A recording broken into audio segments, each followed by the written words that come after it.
Today we're taking a closer look at breakthrough research out of MIT that may dramatically change how ovarian cancer is treated by teaching the immune system to recognize and destroy tumor cells.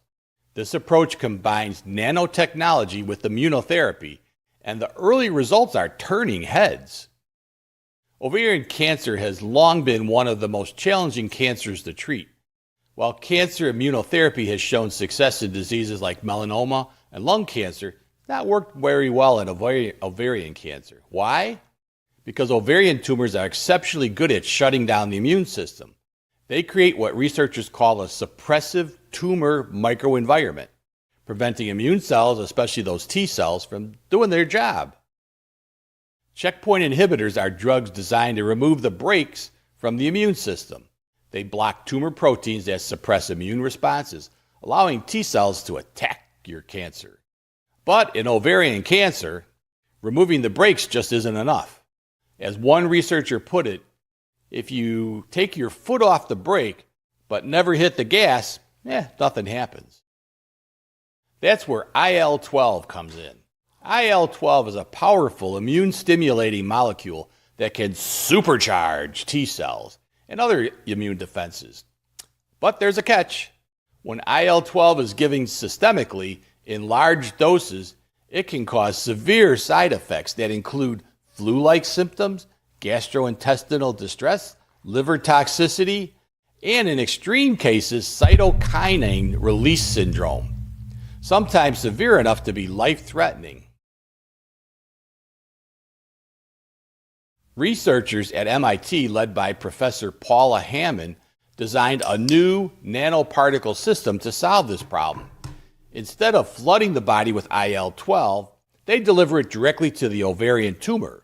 Now, these nanoparticles are made of tiny fat droplets called liposomes, coated to home in on ovarian cancer cells and engineered to release IL-12 slowly over the course of about a week.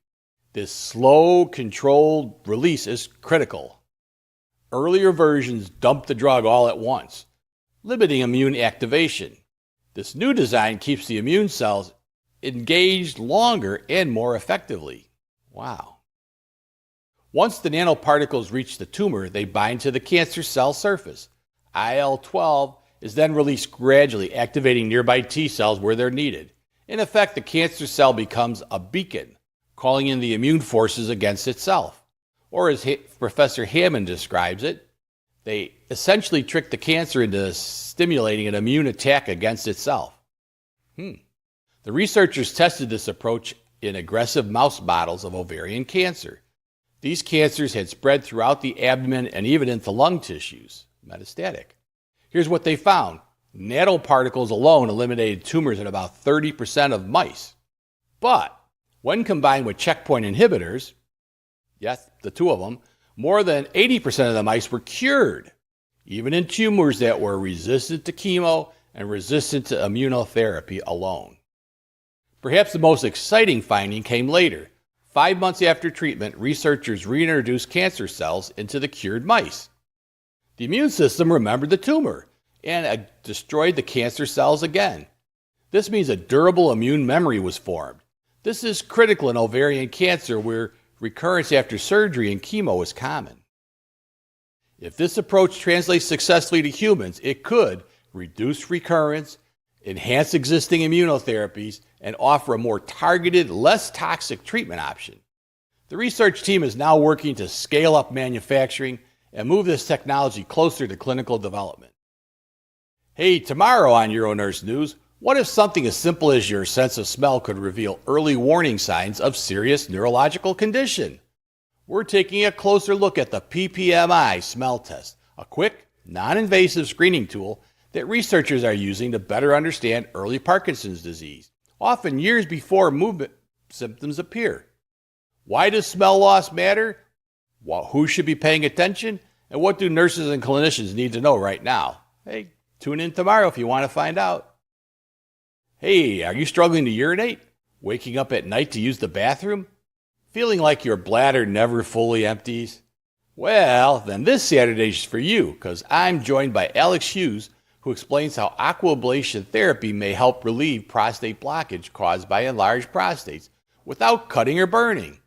Learn how this minimally invasive, water-based treatment works and who may be a candidate and what men can expect before and after this procedure. And that's going to be on neuropatient.com, our podcast aimed at you, the patient.